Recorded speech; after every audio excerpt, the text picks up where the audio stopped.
ये है class 11th का एनसीईआरटी मैथ। तो मैं आज से ये मैथ शुरू कर रहा हूँ। आप आराम से क्लास कर सकते हैं, हर एक दिन वीडियो आएगा। और आपको कोई भी क्वेश्चन है दिमाग में तो आप कमेंट सेक्शन में लिख सकते हैं और मैं उसका आंसर आपको अगले वीडियो में दे दूँगा। और पूरा वीडियो जो बनाऊँगा उसका थ्योरी कॉपी आपको मिल जाएगा, वो टॉपिक समाप्त होने के बाद आपको मिल जाएगा आराम से। आप टेंशन इस बात का नहीं लीजिएगा, आराम से सीखिएगा और कोई भी दिक्कत हो तो आप कमेंट कीजिएगा। अगर 11th का पहला चैप्टर देखें तो वो आता है सेट्स का। तो सेट्स में इंट्रोडक्शन से लेकर लास्ट तक देख सकते हैं। 12 तो टॉपिक है, तो 12 तो टॉपिक में कवर करूँगा। सबसे पहले मैं सेट्स बताऊँगा कि क्या होता है, उसके बाद रिलेशन फंक्शन बताऊँगा। तो पहले सेट्स को समझिए, सेट्स क्या होता है तो ये समझना ज़रूरी है। सेट होता क्या है, जैसे हम लोग बोलते हैं किसी चीज़ का सेट लगा लो, आम जीवन में बोलते रहते हैं सेट लगा लो, सेम टू सेम वही चीज़ सेट है। जैसे अगर मैं बोलूँ odd natural numbers less than 10, तो मैं क्या कह रहा हूँ, ओड नेचुरल नंबर होना चाहिए जो कि 10 से छोटा हो। तो ये लिख दिया, तो ये एक सेट बन गया।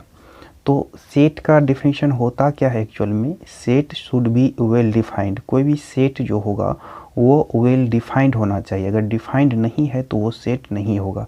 डिफाइंड कैसे होगा, तो आप इसी उदाहरण से समझ सकते हैं कि ये पूरी तरह से डिफाइंड है। मतलब डिफाइंड कहने का मतलब है पूरी अच्छी तरह से बोला गया हो और अच्छी तरह से समझ में आ गया हो। जैसे अगर मैं बोल रहा हूँ द रिवर्स ऑफ इंडिया, तो इसका कहने का मतलब ये हुआ कि रिवर्स, जितना इंडिया में रिवर है उस रिवर का सेट। जैसे मैं नील रिवर की बात कर दूं तो नील रिवर इंडिया में नहीं है, तो ये इस सेट में नहीं आएगा। तो ये वेल डिफाइंड हुआ। एनसीईआरटी किताब से कुछ उदाहरण देख सकते हैं। The reverse of India, the vowels in the English alphabet, English alphabet में जितना वोवेल्स होता है उसका अगर सेट लगा लें। Various kinds of triangle, triangle का अलग अलग काइंड्स आप देख सकते हैं, उसका सेट बना ले सकते हैं। प्राइम फैक्टर ऑफ 210, 210 का प्राइम फैक्टर अगर निकालिएगा, प्राइम फैक्टर कैसे निकाला जाता है, फैक्टराइजेशन मेथड से निकाला जाता है। तो प्राइम फैक्टर्स क्या क्या हो सकता है, 2, 3, 5, 7। तो ये क्या है, वेल डिफाइंड है। देख सकते हैं ये इक्वेशन जो है, ये इक्वेशन दिया है, तो इक्वेशन का सॉल्यूशन निकलता है। तो सॉल्यूशन जैसे द्विघात समीकरण है ये, तो 2 सॉल्यूशन निकलेगा, तो इसीलिए ये वेल डिफाइंड है। तो जितना भी वेल डिफाइंड आएगा ग्रुप उसको हम सेट्स बोलेंगे। अगर वेल डिफाइंड नहीं है तो उसको सेंगे। तो आप थ्योरी कॉपी साथ साथ बना भी सकते हैं। सेट के बारे में अगर समझ गए तो थोड़ा सा नोट लिख लीजिए सेट और उसका उदाहरण लिख लीजिए, हो गया आपका सेट का डिफिनीशन। ये थ्योरी कॉपी अलग रहना चाहिए। उसके बाद ये जो दिया गया है ये बहुत इंपॉर्टेंट है, ये दिमाग में रखना पड़ेगा।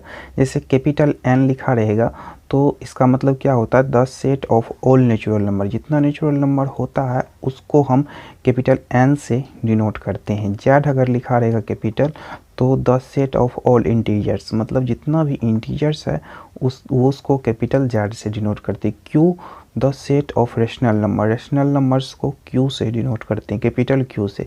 कैपिटल आर से किसको डिनोट करते हैं, रियल नंबर्स को, जितना भी रियल नंबर्स है उसका सेट को। जेड प्लस किसको डिनोट कर किया जाता है, the set of positive integers, जितना पॉजिटिव इंटीजर्स है उसको जेड प्लस से डिनोट करते हैं। Q plus the set of positive rational numbers and R plus the set of positive real numbers. तो रियल नंबर, रेशनल नंबर, ये numbers नहीं जानते तो फंडामेंटल्स मैथ का मैंने टॉपिक कवर किया है, वीडियो बनाया, वो देख सकते हैं। अगर आपको वो वीडियो नहीं मिलता है तो कमेंट कीजिएगा, तो मैं अलग से डेडिकेटेड वीडियो भी बना सकता हूँ। समझने के बाद अब चलेंगे कि सेट्स को किस तरह से लिखते हैं, कैसे क्या करते हैं, वो सारा चीज़ आ जाता है इसमें। तो चलिए अब शुरू कर लेते हैं।